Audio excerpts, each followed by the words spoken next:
Praise the lord. దేవుని ఉన్నతమైన నామమునకు మహిమ కలుగును గాక. ఈరోజు దేవుని వాగ్దానము, యెహోవా మన కొరకు గొప్ప కార్యాలు చేసి ఉన్నాడు. 126వ కీర్తన 3వ చరణము.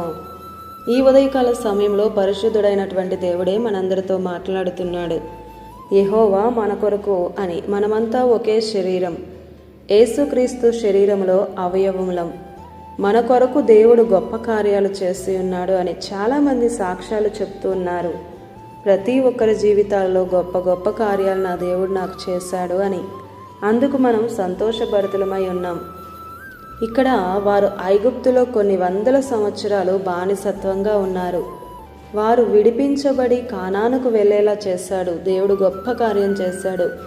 మనము కూడా పాపం అనే బానిసత్వం నుండి విడిపింపబడితే, యేసుక్రీస్తు ద్వారా, వాక్యము ద్వారా, పరిశుద్ధాత్మ ద్వారా మనం నడిపింపబడితే పరమ కానానుకు అంటే పరలోకానికి వెళ్తాం. ప్రపంచంలో పరలోకానికి మించింది లేదు. ఈ ప్రపంచంలో 7 అద్భుతాలు అనేవారు. ఇప్పుడు ఎన్నో అద్భుతాలు, ఎన్నో ప్రయోగాలు జరుగుతున్నాయి. అయితే పరలోకాన్ని చూసేది ఎవరో తెలుసా? ఎవరైతే ఐగుప్తు నుండి విడిపింపబడతారో, ఎవరైతే పాపము నుండి విడిపించబడతారో వారు యేసుక్రీస్తు ద్వారా గొప్ప కార్యాలు చూస్తారు. పరలోకం చాలా అందంగా, నిశ్శబ్దంగా ఉంటుంది. ఇవన్నీ కూడా నోటి ఊపిరి చేత సమస్తాన్ని కలిగించాడు మన దేవుడు. నోటి ఊపిరి చేతనే ఎన్నో చేశాడు.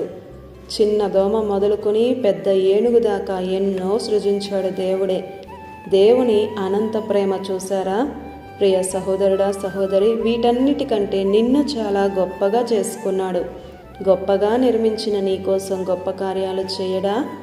ఆయన ఊపిరి కదా నీవు, నేను. నీవు నల్లగా ఉన్నా, తెల్లగా ఉన్నా, సన్నగా, బక్కగా, పీలగా ఉన్నా సరే, నీవు దేవుని స్వరూపం. మీరు దేవుని సొత్తు.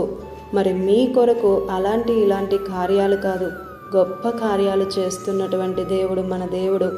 మీరు నమ్మి విశ్వసించే దేవుడు. ఆమేన్. ఈ దిన వాగ్దానం మనందరి జీవితాలలో నెరవేరాలని కోరుతూ దేవుని సువార్త పరిచర్యలో మీ సహోదరి Prasanna. God bless you. Amen.